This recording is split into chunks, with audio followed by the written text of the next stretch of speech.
Two Russian fighter jets suddenly scrambled to intercept a U.S. bomber refueling mid-air near Crimea. U.S. Defense Secretary Lloyd Austin was visiting three Black Sea states.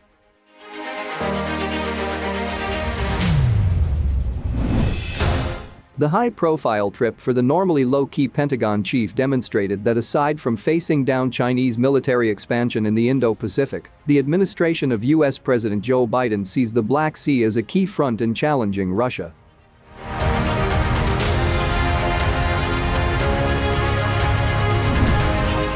And the scrambling of the Russian Sukhoi jets on Tuesday shows how the region is perhaps the riskiest flashpoint on NATO's eastern flank and how steep the challenge is for the Pentagon in contesting Moscow's dominance of the Black Sea.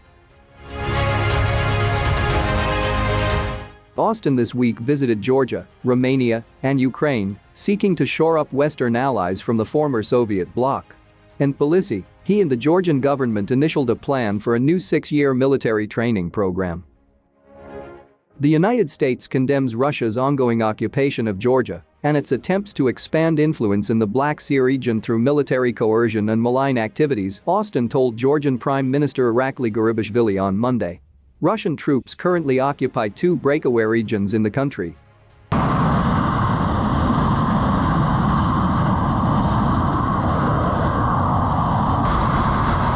A day later in Kiev, Austin denounced Russia's 2014 seizure of Crimea, which vastly expanded Moscow's own maritime access and its destabilizing activities in the Black Sea. Confrontations in the Black Sea have been increasing for several years.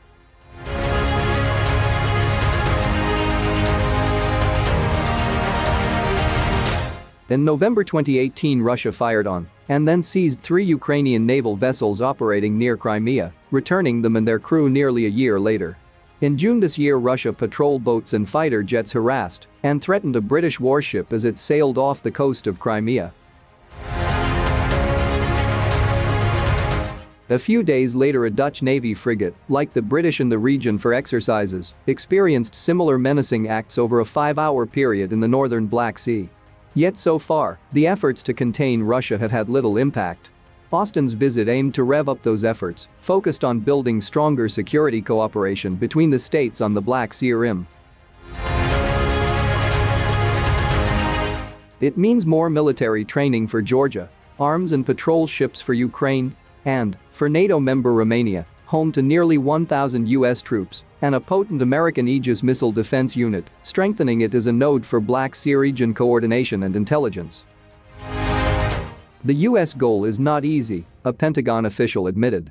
For example, despite both being NATO members, Bulgaria does not get along with Turkey, and both are militarily and economically vulnerable to pressure from Russia.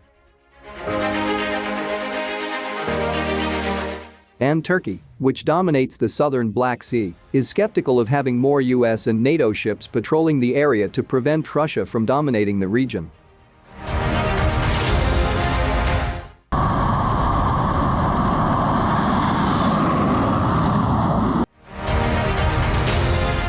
We try to encourage a focus on just what we have in common and let other issues not be part of that, the Pentagon official said, citing a recent pact between Romania and Bulgaria to open their airspace to overflights from the other. That's part of what we are trying to do, to make sure that everybody is contributing to Black Sea security in their own way, the official said.